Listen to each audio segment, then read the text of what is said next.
وہ خطبہ میں فرما رہے تھے کہ میں نے رسول اللہ صلی اللہ علیہ وسلم کو یہ فرماتے ہوئے سنا کہ جس شخص کے ساتھ اللہ تعالیٰ بھلائی کا ارادہ کرے اسے دین کی سمجھ عنایت فرما دیتا ہے، اور میں تو محض تقسیم کرنے والا ہوں، دینے والا تو اللہ ہی ہے، اور یہ امت ہمیشہ اللہ کے حکم پر قائم رہے گی، اور جو شخص ان کی مخالفت کرے گا انہیں نقصان نہیں پہنچا سکے گا، یہاں تک کہ اللہ کا حکم قیامت آ جائے اور یہ عالم فنا ہو جائے۔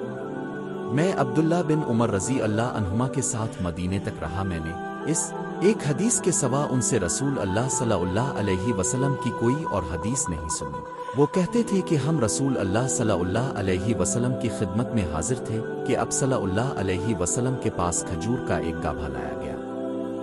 اسے دیکھ کر اب صلی اللہ علیہ وسلم نے فرمایا کہ درختوں میں ایک درخت ایسا ہے، اس کی مثال مسلمان کی طرح ہے۔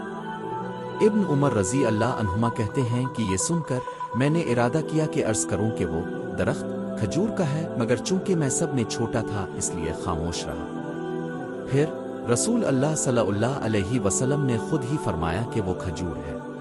رسول اللہ صلی اللہ علیہ وسلم کا ارشاد ہے کہ حسد صرف دو باتوں میں جائز ہے،